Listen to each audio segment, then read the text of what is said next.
इस संसार में जन्म और मृत्यु ही एकमात्र ऐसी अटल सच्चाइयां हैं जिनसे कोई भी नहीं बच सकता। यह जीवन का एक विशेष नियम है जिसे हर जीवित प्राणी को स्वीकार करना होता है। लेकिन एक प्रश्न जो अक्सर हमारे मन में आता है वह यह है कि क्या हमारा भाग्य पहले से ही लिखा हुआ है या यह हमारे कर्मों के आधार पर बाद में बनता है। इस ब्रह्मांड में कई खतरनाक प्राणी हैं, लेकिन सबसे विनाशकारी प्राणी स्वयं मनुष्य ही हैं। उसकी सोच इतनी भ्रष्ट हो गई है कि वह सही और गलत के बीच का अंतर भूल रहा है। लालच, स्वार्थ और अहंकार ने उसे इतना अंधा कर दिया है कि वह अपने ही कर्मों के बुरे प्रभावों के बारे में नहीं सोचता। लेकिन दोस्तों, कर्मों का फल अवश्य मिलता है, कोई भी इससे बच नहीं सकता।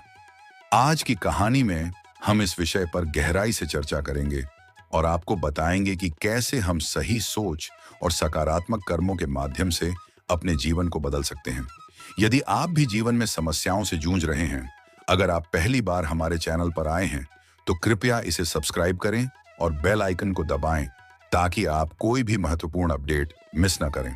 तो चलिए शुरू करते हैं। कहानी मित्रों, एक समय की बात है। एक घने जंगल में एक शेर अपनी पत्नी और बच्चे के साथ जा रहा था।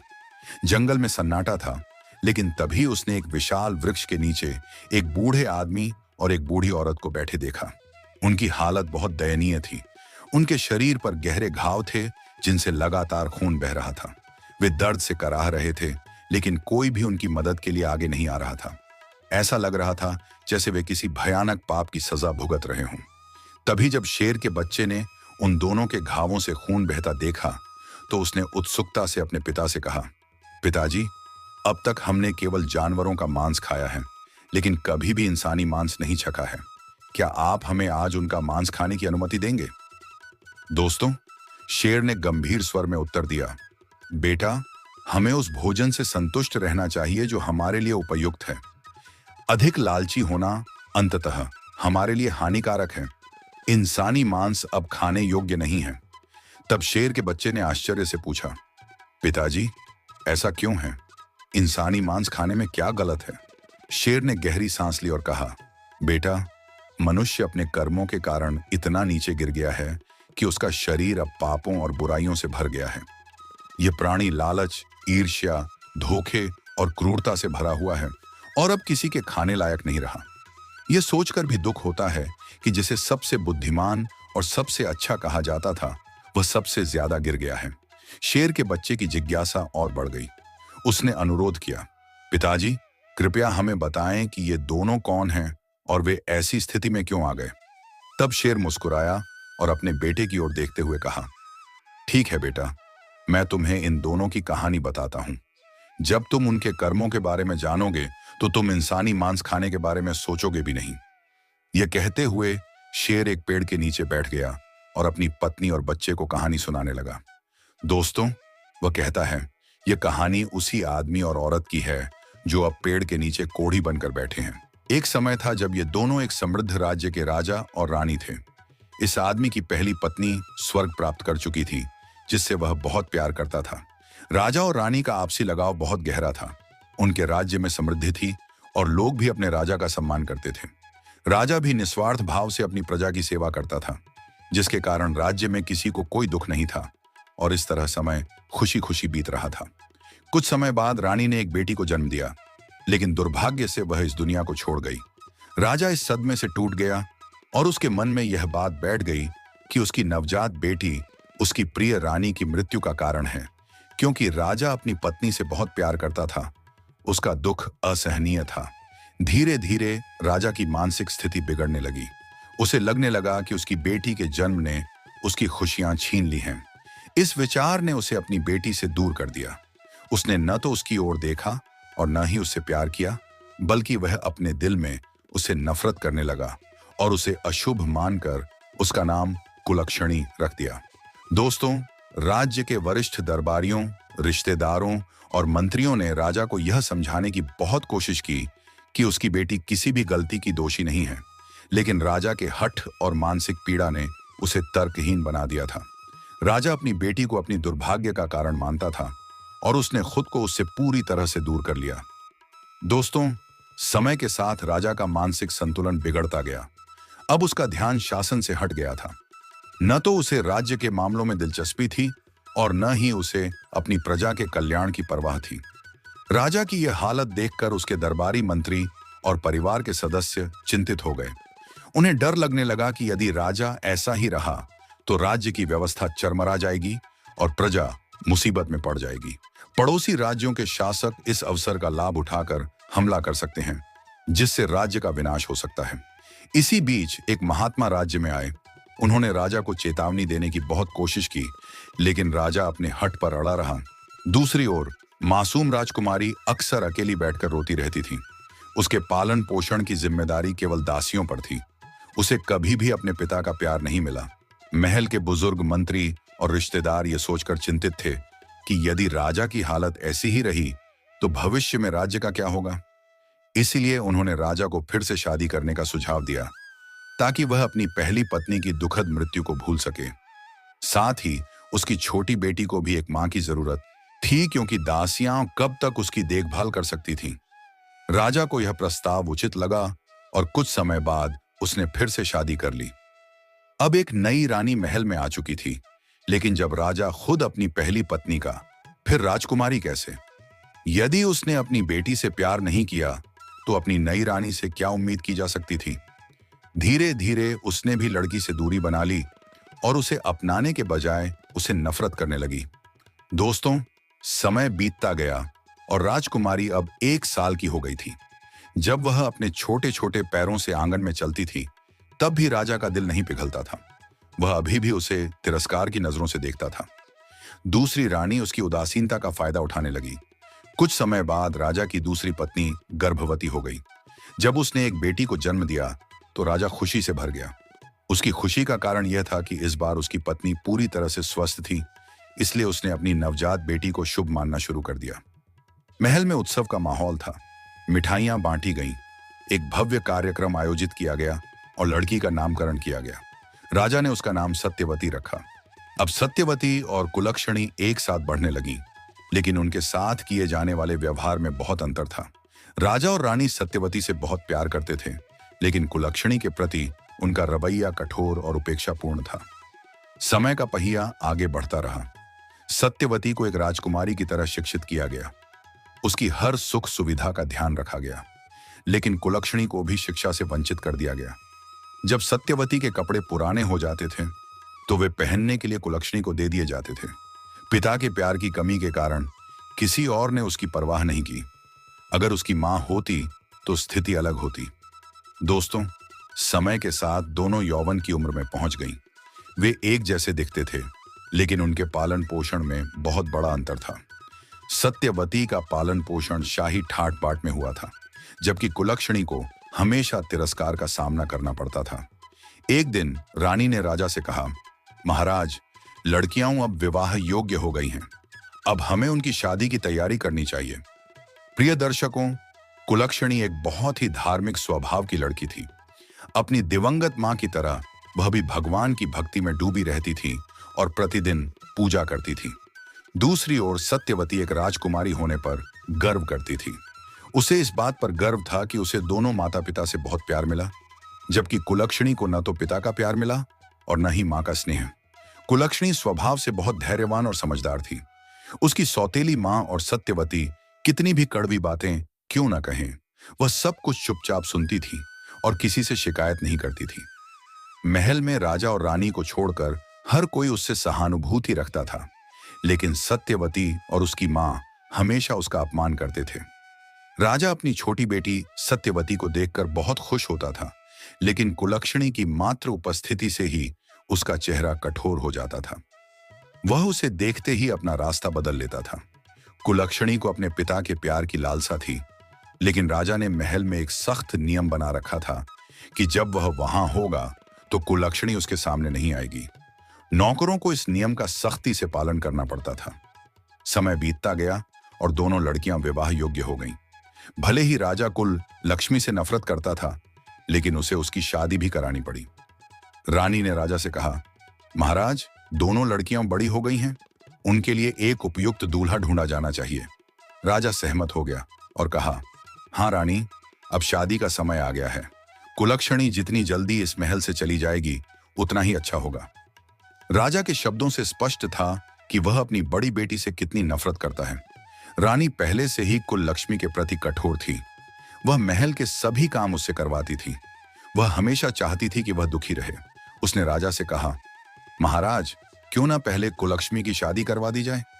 उसे जितनी जल्दी हो सके महल से बाहर निकालना बेहतर होगा। राजा रानी से सहमत हो गया और कहा, ठीक है, चलो पहले उसकी शादी करवा देते हैं। इसके लिए हमें एक ऐसा लड़का भी ढूंढना होगा जो उसकी तरह ही दुर्भाग्यशाली हो। रानी ने व्यंग्यात्मक लहजे में कहा, इस कुलक्षणी के लिए केवल एक अंधा, विकलांग या भिखारी ही उपयुक्त होगा। वह किसी भी अमीर परिवार के लिए उपयुक्त नहीं है। वह जहां भी जाएगी वहां विनाश लाएगी।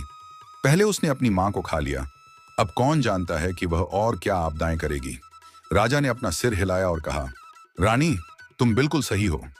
इसके तुरंत बाद राजा ने नाई और महल के महात्मा को बुलाया और उन्हें कुलक्षणी के लिए एक ऐसा लड़का ढूंढने का आदेश दिया जो अंधा, असहाय और जिसका कोई परिवार न हो।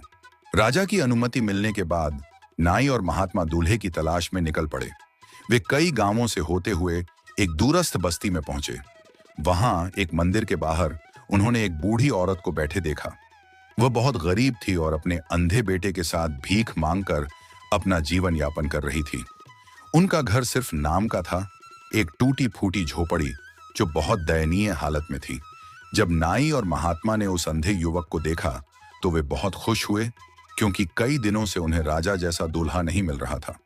वे तुरंत भिखारी औरत के पास गए और कहा, मां, हम आपके बेटे के लिए एक बहुत अच्छा प्रस्ताव लेकर आए हैं। यह सुनकर भिखारी औरत हंस पड़ी और फिर बोली, भाई, गरीब का मजाक मत उड़ाओ। मेरे अंधे बेटे से कौन शादी करेगा? नाई मुस्कुराया और कहा, नहीं मां, हम सच कह रहे हैं। यह प्रस्ताव किसी साधारण परिवार से नहीं बल्कि शाही महल से आया है। भिखारी औरत को महल का नाम सुनकर विश्वास नहीं हुआ, लेकिन जब उसे विस्तार से बताया गया कि राजा स्वयं इस विवाह को करवाना चाहता है तो वह तुरंत सहमत हो गई। नाई और महात्मा ने अंधे युवक की शादी तय कर दी और महल लौट आए और राजा को सब कुछ बता दिया। राजा ने इस रिश्ते को पूरी तरह से उपयुक्त पाया और उसने तुरंत कुलक्षणी की शादी उस अंधे युवक से करवा दी। कुलक्षणी को दहेज के नाम पर भी कुछ नहीं दिया गया। जब वह अपने ससुराल पहुंची तो उसने देखा कि वहां एक नाई है। ये एक झोपड़ी थी जहां ठीक से बैठने की भी जगह नहीं थी। उसका दिल भारी था, लेकिन उसने भगवान से प्रार्थना की और कहा, हे भगवान, यह किस तरह की परीक्षा है? मुझे एक ऐसा जीवन साथी मिला है जो मुझे देख भी नहीं सकता। अगर मेरा पति सक्षम होता तो हम दोनों मिलकर समाधान खोज सकते थे। फिर भी उसने सोचा कि उसे भगवान की इच्छा के आगे झुकना होगा। उसने अपने पति को अपना भगवान माना और अपनी सास और पति की सेवा करने लगी। वह उनके लिए खाना बनाती थी। पहले वह उन्हें खिलाती थी और फिर खुद खाती थी। धीरे धीरे उसने अपनी परिस्थितियों को स्वीकार कर लिया और अपने ससुराल में प्यार से रहने लगी। महल में बहुत समय बिताने के बाद रानी ने राजा से कहा, महाराज, अब वह अशुभ लड़की पूरी तरह से हमारे जीवन से चली गई है। हमें उससे छुटकारा मिल गया है। अब हमें अपनी प्यारी बेटी सत्यवती की शादी एक सम्मानित परिवार में कर देनी चाहिए। राजा तुरंत सहमत हो गया और कहा, बेशक, हमें अपनी बेटी की शादी जल्द ही एक उपयुक्त राजकुमार से कर देनी चाहिए। इसके बाद राजा ने नाई और महात्मा को बुलाया और उन्हें विवाह की तैयारी करने और एक ऐसे राजकुमार की तलाश करने का आदेश दिया जो न केवल सक्षम हो बल्कि एक शक्तिशाली सम्राट का उत्तराधिकारी भी हो। राजा की अनुमति मिलने के बाद नाई और महात्मा एक उपयुक्त दूल्हा खोजने चले गए। अंत में वे एक चक्रवर्ती सम्राट के दरबार में पहुंचे। क्योंकि सत्यवती बहुत सुंदर थी, इसलिए उन्होंने एक बहुत ही आकर्षक और बहादुर राजकुमार की भी तलाश की। राजा का एकमात्र पुत्र जो न केवल सुंदर था बल्कि बहादुर भी था और एक दिन चक्रवर्ती सम्राट बनने वाला था। नाई और महात्मा ने बिना किसी देरी के सत्यवती का तिलक चक्रवर्ती राजा के पुत्र को लगाया और राजा को पूरी घटना की जानकारी दी। राजा ने सत्यवती का विवाह बड़ी धूमधाम से किया। उसने अपनी बेटी को हजारों हाथी, घोड़े, रथ और अपार दहेज देकर विदा किया। दोस्तों, दूसरी ओर जिस बेटी को राजा कुल लक्ष्मी कहता था, वह गरीबी और कठिनाइयों से घिरी हुई थी। सत्यवती की शादी एक अमीर राजा से हुई, जहां वह एक रानी के रूप में खुशहाल जीवन जीने लगी। उसे जन्म से ही अपने माता पिता का प्यार मिला था और अब उसे एक अच्छा पति और शाही वैभव भी मिल गया था। लेकिन दूसरी ओर कुलक्षणी एक अंधे भिखारी पति के साथ एक टूटी फूटी झोपड़ी में रह रही थी। एक दिन उसने अपनी सास से कहा, माँ, आप हर रोज भीख मांगने जाती हैं। मुझे यह पसंद नहीं है। यह बेहतर होगा यदि हम कुछ मेहनत करें और अपने लिए आजीविका कमाएं। यह सुनकर उसकी सास ने कहा, बेटा, भले ही दुनिया तुम्हें कुलक्षणी कहे, लेकिन मेरे लिए तुम इस घर की लक्ष्मी हो। मैं वही करूंगी जो तुम कहोगी। कुलक्षणी ने अपनी सास से कुछ पैसे मांगे और कहा, यह गर्मी का मौसम है, खरबूजे और तरबूज बहुत बिकते हैं। अगर मैं उन्हें खरीद कर बेचती हूं तो हम कड़ी मेहनत से कमाए गए पैसों से खा सकते हैं। सास पहले तो चिंतित हुई, फिर कहा, बेटी, तुम अकेले कैसे जाओगी? कुलक्षणी ने उसे आश्वासन दिया, माँ, आप निश्चिंत रहें, मैं सब कुछ संभाल लूंगी। उसकी सास और पति ने भीख मांगकर जो भी पैसे जमा किए थे उन्होंने कुलक्षणी को सौंप दिए। कुलक्षणी बाजार गई, एक टोकरी खरीदी और उसमें खरबूजे और तरबूज रखे। वह जंगल के रास्ते में एक मंदिर के सामने बैठ गई। राहगीरों को ताजे फल बहुत पसंद आए और उसके सारे तरबूज तुरंत बिक गए। अब उसके पास केवल 2 खरबूजे बचे थे। संयोग से उसी समय विधि और विधाता उसी रास्ते से गुजर रहे थे। माता विधि ने खुशी से कहा, प्रभु, देखिए कितनी मीठी सुगंध आ रही है। मैं भी ये खरबूजे खाना चाहती हूँ। विधाता मुस्कुराते हुए बोले, देवी, आप ये छोटे छोटे खरबूजे खा लीजिए। आप खरबूजों में उलझ रही हैं। हमें उज्जैन पहुंचना है और देर हो रही है। लेकिन माता विधि ने उन्हें रोककर कहा, नहीं प्रभु, मुझे ये खरबूजे चाहिए। देखिए, वह महिला उन्हें बेच रही है और वह आपकी भक्त भी लगती है। हमें उससे खरबूजे खरीदने चाहिए। तब माता विधि और विधाता ने एक बूढ़े दंपति का रूप धारण किया। उनके कपड़े पुराने और फटे हुए थे। उनके शरीर कमजोर थे और वे एक दूसरे का हाथ पकड़े हुए थे। वे कुलक्षणी के पास गए और कहा, बेटी, हम दोनों भूखे हैं, क्या हमें खाने के लिए कुछ खरबूजे मिलेंगे?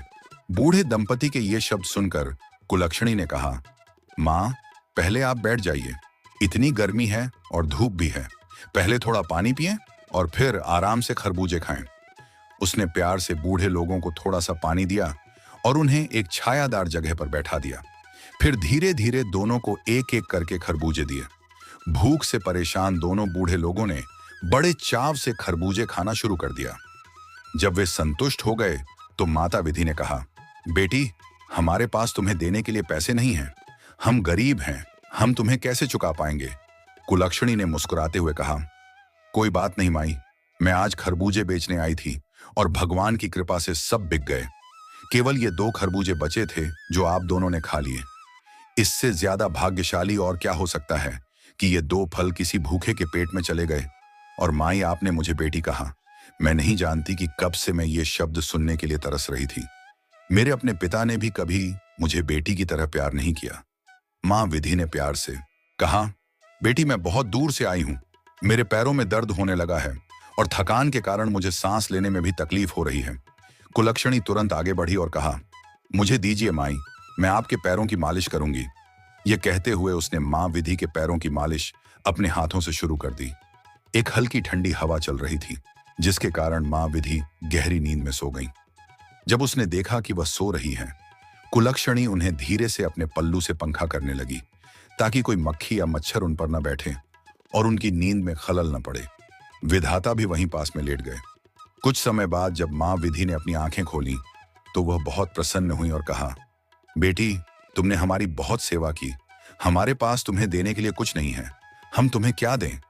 कुलक्षणी ने विनम्रता से उत्तर दिया, माँ, मैंने आपकी सेवा करके अपने दिल को हल्का कर लिया है। वर्षों बाद किसी ने मुझे बेटी कहा। यह मेरे लिए सबसे बड़ा आशीर्वाद है। माता विधि ने स्नेह से अपना सिर हिलाया और कहा, अच्छा बेटी, अब हम जा रहे हैं। फिर वह सृजनकर्ता की ओर मुड़ी और कहा, प्रभु, यदि आपके पास अपने झोले में कुछ है तो उसे दे दीजिए। यह छोटी लड़की बहुत मासूम है। इसके पिता ने इसके साथ अन्याय किया है। सृजनकर्ता मुस्कुराए और कहा, देवी, मेरे पास केवल भूति है, वह इसके लिए क्या करेगी? माता विधि मुस्कुराई और कहा, प्रभु, आपकी कृपा से मिट्टी भी सोना बन जाती है, तो भूति क्यों नहीं? यह कहते हुए माता विधि ने सृजनकर्ता के झोले से कुछ भूति निकाली और प्यार से कुलक्ष्म को दे दी। कुलक्षणी ने भक्ति से उसे अपने आंचल में बांध लिया। शाम को जब वह अपने घर लौटी तो उसने उत्साहपूर्वक अपनी सास से कहा, माँ, आज मुझे एक बूढ़े माँ बाप की सेवा करके जो संतुष्टि मिली, उसे शब्दों में व्यक्त नहीं किया जा सकता। और देखिए, आज मेरी सारी कमाई मेरी है। आज का दिन बहुत अच्छा था। मेरे सभी खरबूजे बिक गए और अब आपको और मेरे पति को भीख मांगने की आवश्यकता नहीं होगी। अब से हम कड़ी मेहनत से कमाएंगे और ईमानदारी का जीवन जिएंगे। यदि भगवान हमें आशीर्वाद देंगे तो हम भी सम्मान के साथ जी पाएंगे। यह सुनकर उसकी सास ने कहा, बेटा, मैं अपने आप को धन्य मानती हूं कि मुझे तुम्हारे जैसी बहू मिली है। मैंने कभी अपने सपनों में भी नहीं सोचा था कि मेरे बेटे की शादी इतनी शुभ होगी। मुझे नहीं पता था कि मेरे बेटे के भाग्य में इतनी समझदार, संस्कारी और लक्ष्मी जैसी बहू लिखी होगी। मैं भगवान की अनंत आभारी हूं कि उन्होंने तुम्हें हमारे परिवार का हिस्सा बनाया। लक्ष्मी मुस्कुराई और कहा, माँ, आज एक बूढ़े बाबा और एक बूढ़ी अम्मा मेरे पास आए थे। उन्होंने मुझे यह भभूत दी है, लेकिन मैं यह नहीं समझ पा रही हूं कि इसका क्या करूं। उसकी सास ने कहा, थोड़ा इंतजार करो बहू, जब मेरा बेटा आएगा तो वह मुझे बताएगा कि इस भूति का क्या करना है। शाम को जब उसका पति घर लौटा तो लक्ष्मी ने उसे सब कुछ बताया और पूछा, स्वामी, यह भभूत बाबा और अम्मा ने दी है, अब मैं इसका क्या करूं? उसके पति ने सोचा और कहा, एक काम करो, इसे घर के चारों कोनों में छिड़क दो। कुछ को एक डिब्बे में रख दो और कुछ को तुलसी के पौधे में डाल दो। लक्ष्मी ने वैसा ही किया। रात में पूरे परिवार ने प्यार से भोजन किया। अपनी सास और पति को खिलाने के बाद उसने भी भोजन किया। फिर घर की सफाई करने के बाद सब सो गए। सुबह जब लक्ष्मी जागी तो वह अपनी आंखों पर विश्वास नहीं कर सकी कि उसने क्या देखा। झोपड़ी की जगह एक भव्य महल खड़ा था। कीमती रत्न, सोना और चांदी चारों ओर बिखरे हुए थे और घर धन से भरा हुआ था। यह देखकर लक्ष्मी दंग रह गई। वह अपनी सास के पास दौड़ी और कहा, माँ, उठो, देखो क्या चमत्कार हुआ है। उसकी सास उठी और चारों ओर देखा। वह भी हैरान थी। ओह बहू, क्या हम तुम्हारे माँ के घर आ गए हैं? आज तक तुम्हारे पिता ने कभी भी हमसे एक बेटा भी नहीं लिया, फिर यह सब कैसे हुआ? लक्ष्मी ने कहा, नहीं माँ, यह हमारा घर है। यह सब भगवान की कृपा है। शायद वे बाबा और अम्मा स्वयं भगवान थे, जिन्हें मैं पहचान नहीं पाई। अब मुझे अफसोस हो रहा है कि वे मेरे पास आए और मैं उन्हें पहचान नहीं पाई। सास ने उसे समझाया, बेटी, जब भगवान दया दिखाते हैं तो इंसान उन्हें पहचान भी नहीं पाता। ये उनकी कृपा से ही है कि हमारे जीवन में यह चमत्कार हुआ है। फिर लक्ष्मी का पति भी उठा और चिल्लाया, ओह लक्ष्मी, ये मैं क्या देख रहा हूं और मेरी आंखें सब कुछ स्पष्ट रूप से देख पा रही हैं। मैं अब अंधा नहीं हूं। यह सुनकर लक्ष्मी की खुशी का कोई ठिकाना नहीं रहा। वह अपनी आंखों पर विश्वास नहीं कर सकी कि उसका पति अब पूरी तरह से ठीक हो गया है। यह उसके लिए सबसे बड़ी खुशी थी। धन से भी बढ़कर अब उसका पति किसी राजा से कम नहीं दिख रहा था। उसने कहा, जब भगवान ने हमें इतना आशीर्वाद दिया है तो हम उनकी पूजा क्यों नहीं करते? हम घर पर भोज क्यों नहीं करते और कहानी क्यों नहीं आयोजित करते? सास ने कहा, बेटी, तुम इस घर की लक्ष्मी हो। जो तुम्हें सही लगे वह करो। लक्ष्मी ने पूरी रस्मों के साथ कहानी आयोजित की। सभी रिश्तेदारों को निमंत्रण भेजे, यहां तक कि अपने मायके भी संदेश भेजा। उसने अपनी बहन सत्यवती को भी आमंत्रित किया। जब सत्यवती और राजा को यह खबर मिली तो वे वहां जाने के लिए तैयार हो गए, लेकिन उनकी हालत दयनीय हो गई थी। वे वहां केवल अपनी बेटी की दुर्दशा देखने जा रहे थे, लेकिन जब वे वहां पहुंचे तो वे हैरान रह गए। राजा का सिर शर्म से झुक गया। वह सोच रहा था कि मैंने अपनी बेटी के साथ ऐसा किया, लेकिन भाग्य से बढ़कर कुछ नहीं है। यह जरूरी है कि हम जो सोचते हैं वही होता है। नहीं, जब सृजनकर्ता ने स्वयं उसके भाग्य की रेखाएं खींची थीं, तो हम क्या कर सकते थे? दोस्तों, कुलक्षणी के माता पिता अब अपने कर्मों पर पछता रहे थे। जब सत्यवती और कुल लक्ष्मी की शादी हुई थी तो राजा ने जानबूझकर बिना किसी दहेज के कुलक्षणी की शादी एक अंधे भिखारी से करवा दी थी। उस अन्याय का परिणाम अब हमारे सामने था। राजा और उसकी पत्नी दोनों एक गंभीर बीमारी से पीड़ित थे। सभी उपचारों के बावजूद वे ठीक नहीं हो रहे थे। राज्य की स्थिति भी बिगड़ती जा रही थी। लोगों में असंतोष बढ़ता जा रहा था। राजा की नीतियां कमजोर होती जा रही थीं, जिसके कारण शत्रुओं ने राज्य पर आक्रमण करना शुरू कर दिया। जो राजा पहले दूर दूर तक अपनी प्रतिष्ठा रखता था, अब वह एक नाम मात्र का शासक था। इसी बीच सत्यवती अपने मायके आई। वह स्वभाव से पहले से ही अहंकारी थी और हमेशा कुलक्षणी को नीचा दिखाने की कोशिश करती थी। लेकिन जब उसने अपनी बहन की धन और समृद्धि को देखा तो उसकी आंखें आश्चर्य से फैल गईं। मैं एक चक्रवर्ती सम्राट की रानी हूं, लेकिन मेरी बहन का वैभव मुझसे कहीं अधिक भव्य और चकाचौंध करने वाला है। आखिरकार उसे यह सब कैसे मिला? सत्यवती सोचने लगी। बेचैनी के कारण वह कुलक्षणी से पूछने लगी कि तुम्हें यह सब कैसे मिला? तुम्हारी समृद्धि का क्या रहस्य है? मासूम कुलक्षणी ने बिना कुछ छुपाए पूरी कहानी बताई कि कैसे एक दिन उसने एक बूढ़े आदमी और एक बूढ़ी औरत को खरबूजे खिलाए थे और उनके आशीर्वाद ने उसका भाग्य बदल दिया था। यह सुनकर सत्यवती का लालच और बढ़ गया। वह किसी भी तरह से अपनी बहन से अमीर बनना चाहती थी। मैं भी वही करूंगी। अगर मेरी बहन यह सब पा सकती है तो मैं क्यों नहीं? यह सोचकर वह महल लौट गई और अपने पति से कहा, सुनो, मैं भी खरबूजे बेचने जाऊंगी। राजकुमार हैरान रह गया और कहा, सत्यवती, तुम क्या कह रही हो? हमारे पास किसी चीज की कमी नहीं है। तुम्हारी बहन गरीब थी, लेकिन अपनी सच्ची भक्ति और सेवा के कारण भगवान ने उसे आशीर्वाद दिया। तुम अनावश्यक रूप से ईर्ष्या क्यों कर रही हो? लेकिन सत्यवती किसी भी तरह से सहमत होने के लिए तैयार नहीं थी। नहीं, मैं भी खरबूजे बेचूंगी, उसने जिद की। राजकुमार ने हार मान ली और कहा, यदि तुम मुझसे सहमत नहीं हो तो जाओ, लेकिन याद रखना कि भक्ति और लालच में बहुत अंतर होता है। सत्यवती ने ताजे और रसीले खरबूजों को सजाया और एक मंदिर के पास जाकर बैठ गई। उसी समय माता विधि और सृजनकर्ता वहां से गुजर रहे थे।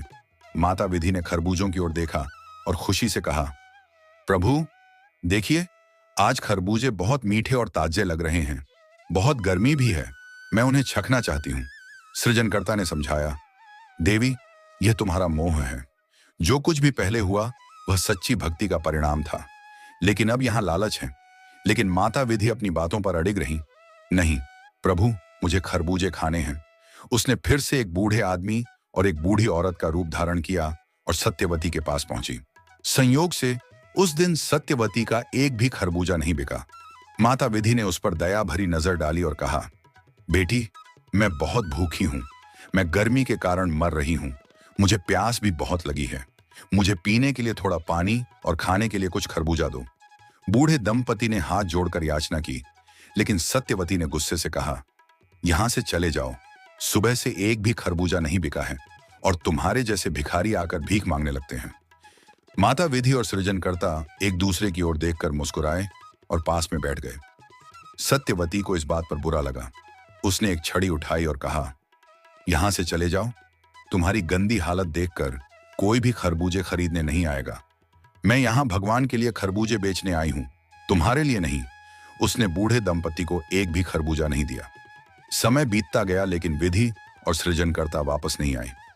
सत्यवती निराश हो गई और बड़बड़ाने लगी, इतना समय हो गया है, भगवान भी नहीं आए। खैर, अब मैं घर जा रही हूं।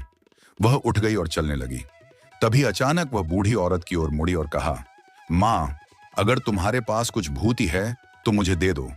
माता विधि ने सृजनकर्ता की ओर देखा और कहा, प्रभु, उसे कुछ भूति दे दो। सृजनकर्ता ने अपना हाथ अपने झोले में डाला और सत्यवती को कुछ भूति दे दी। सत्यवती खुशी खुशी घर लौट आई और अपने पति से कहा, देखो, मैं भूति ले आई हूं। अब मुझे इसका क्या करना चाहिए? उसने उस भूति को पूरे घर में छिड़क दिया और कुछ को तुलसी के पौधे में डाल दिया। शाम को भोजन करने के बाद वह सोने चली गई। वह पूरी रात सो नहीं पाई। वह बेचैनी से सुबह होने का इंतजार करने लगी। उसके मन में यह कल्पना आ रही थी कि जब वह जागेगी तो घर में हीरे और मोती बिखरे होंगे। लेकिन जब वह सुबह उठी और चारों ओर देखा तो उसका दिल धड़कने लगा। महल की जगह एक टूटी फूटी झोपड़ी थी। घर के कोनों में कीड़े भिनभिना रहे थे। सत्यवती ने अपना चेहरा पकड़ लिया और रोने लगी। हे भगवान, ये क्या हो गया? वह गुस्से में अपनी बहन कुलक्षणी को कोसने लगी। उसने यह सब किया है, उसकी वजह से मेरा घर बर्बाद हो गया। उसके पति ने गहरी सांस ली और कहा, सत्यवती, यह सब तुम्हारे लालच का परिणाम है। तुम्हारी बहन का दिल साफ था। उसने सच्चे दिल से सेवा की, इसलिए भगवान ने उसे आशीर्वाद दिया। लेकिन तुमने लालच के कारण अपना भाग्य बिगाड़ लिया। इंसान को जो कुछ भी मिलता है उसे संतुष्ट रहना चाहिए। लेकिन सत्यवती समझने के लिए तैयार नहीं थी। वह अपनी बहन को कोसती रही। तब यह खबर उसके मायके पहुंची। उसके माता पिता, जो अब कुष्ठ रोग के कारण दयनीय स्थिति में थे, उसे देखने आए। लेकिन जैसे ही सत्यवती ने उन्हें देखा, वह घृणा से पीछे हट गई और चिल्लाई, चले जाओ और मेरे घर के अंदर मत आओ। मुझे ऐसे माता पिता की जरूरत नहीं है जो इतने गंदे और बीमार हैं। मैं तुम्हारी सेवा नहीं कर सकती।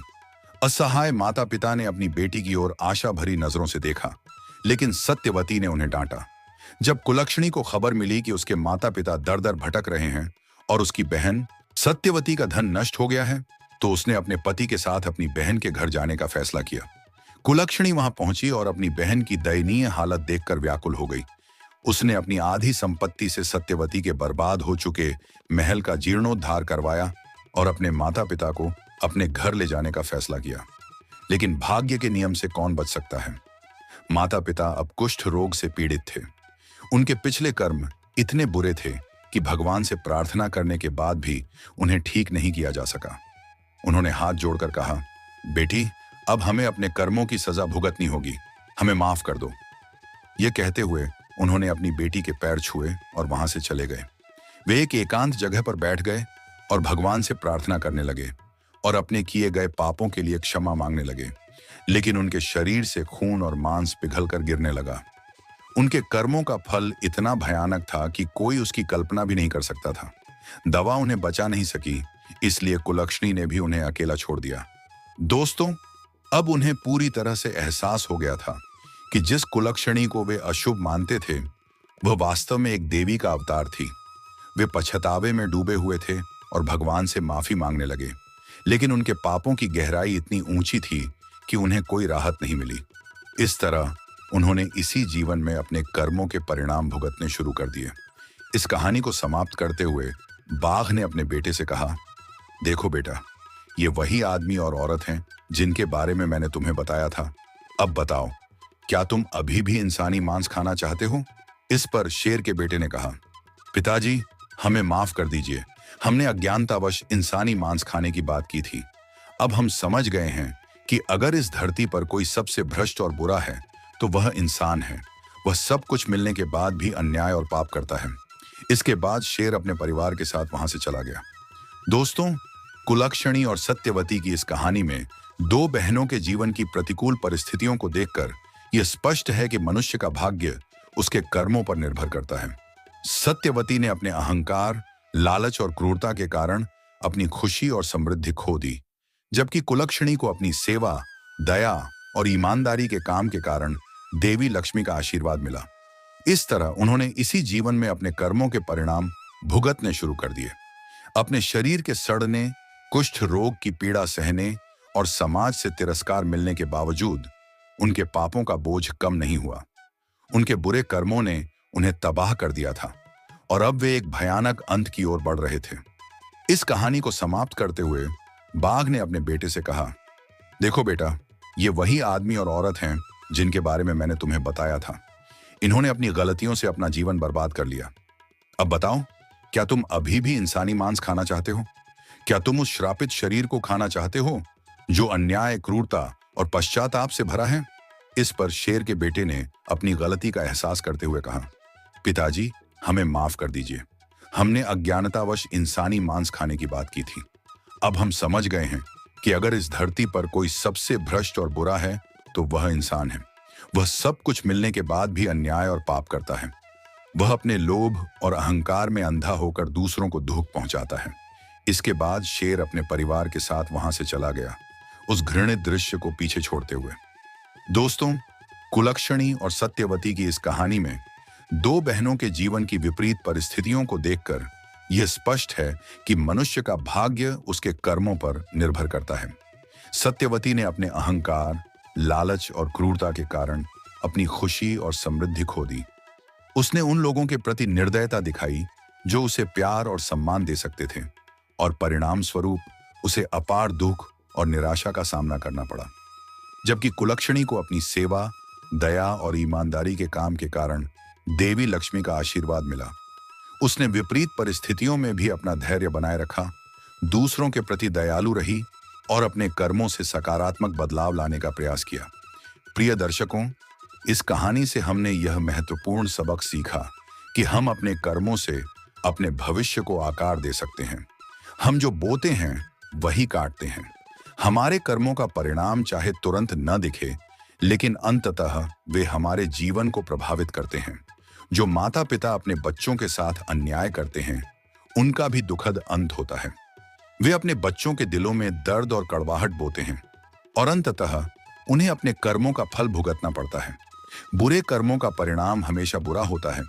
जो लोग दूसरों का शोषण करते हैं, झूठ बोलते हैं और धोखा देते हैं, उन्हें अंततः अपने पापों का सामना करना पड़ता है।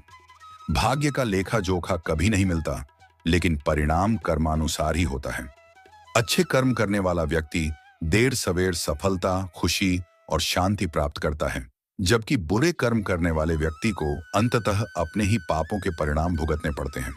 इसलिए हमें हमेशा अपने कर्मों पर ध्यान देना चाहिए और यह सुनिश्चित करना चाहिए कि वे अच्छे और दान पुण्य से भरपूर हों। हमें दूसरों के प्रति दयालु, ईमानदार और सहायक होना चाहिए। प्रिय दर्शकों, इस कहानी से आपको क्या प्रेरणा मिली? अपने विचार कमेंट बॉक्स में जरूर बताएं। यदि आपको यह कहानी पसंद आई है तो इसे अपने दोस्तों और परिवार के साथ अवश्य साझा करें। समापन साथ ही, यदि आपने अभी तक हमारे चैनल को सब्सक्राइब नहीं किया है तो अभी सब्सक्राइब करें और घंटी के आइकन को दबाना न भूलें, ताकि आपको हमारे नए वीडियो की जानकारी सबसे पहले मिले।